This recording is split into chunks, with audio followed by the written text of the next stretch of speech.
নমস্কার বন্ধুরা, welcome back to my channel WB sports studio. আশা করি তোমরা সবাই সুস্থ ও ভালো আছো। তো আজকের এই ভিডিওতে একটি ট্রান্সফার আপডেট, তার সাথে মোহনবাগান এবং ইস্টবেঙ্গলকে নিয়ে গুরুত্বপূর্ণ কিছু আপডেট দেব। সেজন্য তোমাদের কাছে একটি অনুরোধ, ভিডিওটি শেষ পর্যন্ত দেখবে। ও আমার চ্যানেলে প্রথমবারের জন্য এসে থাকলে চ্যানেলটি সাবস্ক্রাইব করে যাবে, সাবস্ক্রাইব করা একদম ফ্রি। প্রথমেই যে বিষয়টি নিয়ে আপডেট দেব, একটি ট্রান্সফার আপডেট। সাচু সিবি 23 বছর বয়সী একজন ভারতীয় লেফট ব্যাককে কিন্তু চূড়ান্ত করলো মোহামেডান এসসি। তো সাচু সিবাই একে কিন্তু চূড়ান্ত করলো মোহামেডান, যার কিন্তু অফিসিয়াল অ্যানাউন্সমেন্টও করে দিল মোহামেডান এসসি।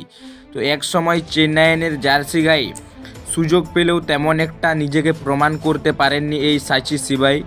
তো আবারও কিন্তু তিনি নিজেকে প্রমাণ করার একটি সুযোগ কিন্তু পেয়েছেন। তো এই সাচু একে কিন্তু চূড়ান্ত করলো মোহামেডান এসসি। এরপরের যে আপডেটটা দেব মোহামেডান এসসিকে নিয়ে।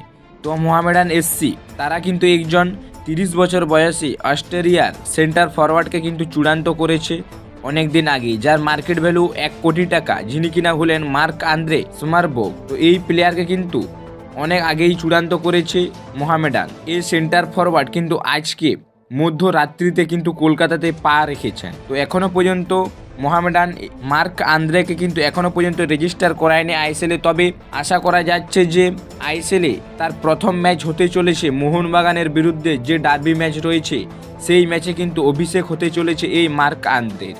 তো এই মার্ক আন্দ্রে তিনি কিন্তু আজকেই বুধবার কিন্তু কলকাতার মাটিতে পা রাখলেন, যেটি কিন্তু মোহামেডান সমর্থক জন্য একটি ভালো খবর।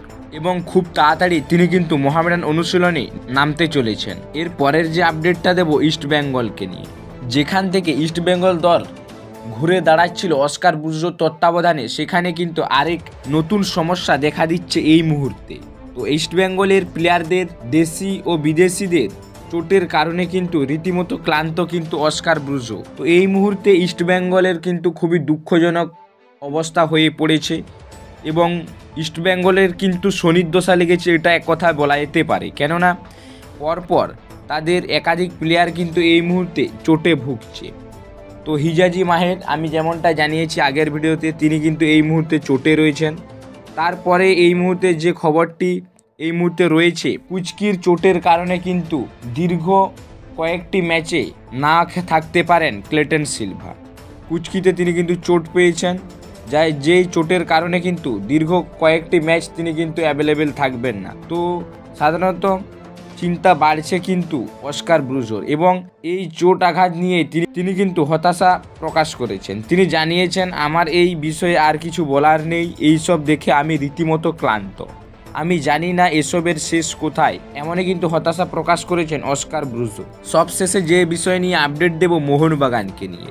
তো এই মুহূর্তে যে সূত্র মারফত খবর অনুযায়ী জানা যাচ্ছে, মোহনবাগান তাদের গুরুত্বপূর্ণ সেন্টার ব্যাক অ্যালবার্তো রদ্রিগেজ, 32 বছর বয়সী এই স্প্যানিশ সেন্টার ব্যাকের সঙ্গে নাকি চুক্তি বাড়াতে চলেছে।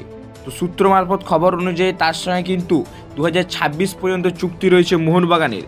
তবে শোনা যাচ্ছে এখনও মোহনবাগান ম্যানেজমেন্ট তার সঙ্গে কিন্তু একটি দীর্ঘমেয়াদের চুক্তি করতে চাইছে।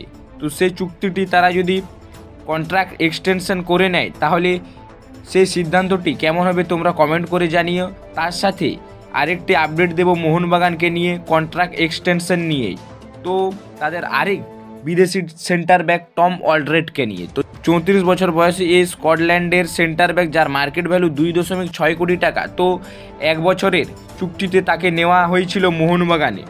তো 31শে মে তার কিন্তু চুক্তি শেষ হয়ে যাচ্ছে। সেক্ষেত্রে টম অলড্রেডের সাথেও কিন্তু চুক্তি বাড়াতে চলেছে মোহনবাগান, এমনটা খবর রয়েছে। সম্ভবত 1 বছরের চুক্তি কিন্তু বাড়াতে চলেছে কিন্তু মোহনবাগান, এমনটা খবর রয়েছে। তবে তোমাদেরকে কনফার্মভাবে জানিয়ে দিই, পরবর্তী মরশুমে কোনো রকম কিন্তু ডিফেন্স লাইনে বিদেশি পরিবর্তন হচ্ছে না। তো এই দুই সেন্টার ব্যাকের সঙ্গে যদি মোহনবাগান কন্ট্রাক্ট এক্সটেনশন করে, কেমন সিদ্ধান্ত হবে সেটা তোমরা অবশ্যই কমেন্ট করে জানিও। তো আজকের এই ভিডিওটি এই আপডেটগুলোই শেয়ার করার ছিল। ভিডিওটি ভালো লাগলে অবশ্যই লাইক, শেয়ার ও আমার চ্যানেলে প্রথমবারের জন্য এসে থাকলে চ্যানেলটি সাবস্ক্রাইব করে যাবে, সাবস্ক্রাইব করা একদম ফ্রি। সেই জন্য তোমাদের কাছে একটি অনুরোধ, চ্যানেলটি সাবস্ক্রাইব করে যাবে। চলো দেখা হবে নেক্সট ভিডিওতে। ধন্যবাদ।